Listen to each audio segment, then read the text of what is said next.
Thanks. So the McCarick report is out, and for those of us who may not be familiar with this scandal and who McCarick is, who was he, and what is the report, and why was it published in the first place? Well, Theodore McCarick was one of the most prominent, important, influential, powerful figures in certainly American Catholicism for many years. He was the Archbishop of Newark, and then, as you just noted, he was also the Archbishop of Washington and a cardinal. At the same time, he was, as the Vatican determined in a trial from 2017, victim of the sexual abuse of minors, the abuse of power, and the manipulation of many, many different church leaders.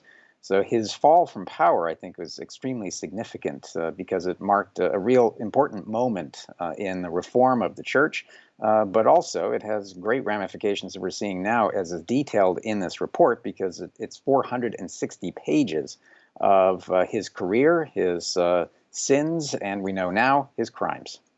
And so the question then becomes, who knew what and when? And if you look at the mainstream media headlines all week, it's been that Pope John Paul II knew and turned a blind eye. Is that true? No, it's not.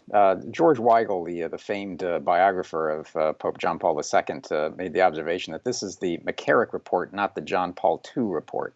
One of the things that became very clear with the release of the report was that there were a lot of people looking to assign blame that somehow McCarick had been coddled, that John Paul II had turned a blind eye.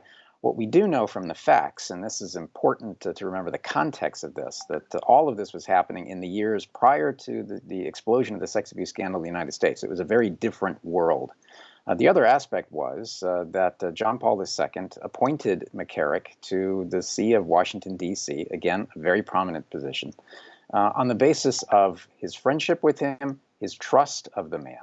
And this is not the first time that manipulative people, some have claimed that McCarick was even more than manipulative, have been able to hoodwink good and fine and outstanding leaders, and certainly John Paul II was all of those.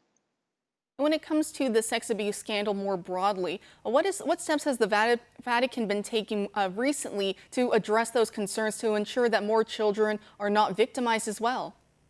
Well, you're asking a very important question, because one of the things that I've been asked by a lot of people in the secular media is it's as though nothing has changed, as though no steps have been taken. In fact, since 2002, the Catholic Church in the United States and around the world is now the leading institution for the safeguarding of minors, the creation of a safe environment. Just in the last years, to his credit, Pope Francis has issued a document that holds bishops much more accountable. It includes a way of investigating bishops who are accused of not just sexual abuse, but also the potential of covering things up or aiding and abetting the crimes of others. He's also instituted reforms for more transparency in how the trials take place. And you can say that this report itself, while there are a lot of questions about it, there are more questions that still need to be answered. The report itself, by its very existence, is an extraordinary moment. We really haven't seen this type of a report coming out of the Holy See with this amount of detail and this amount of documentary evidence. And being a Catholic myself, something that many of us wonder is how was it that this sex abuse scandal was allowed to fester for so many years? And one thing that I hear a lot is that decades ago that perhaps Marxism entered the church. Are there any truth to those allegations? Well, we know that the Catholic Church, certainly from the time of the founding of the Soviet Union, was targeted by communist infiltrators. It was an operation of the KGB. This was certainly an effort to undermine the church. I think one of the things that we have been grappling with now for a number of decades is the impact of those who belong to an excessive clerical viewpoint.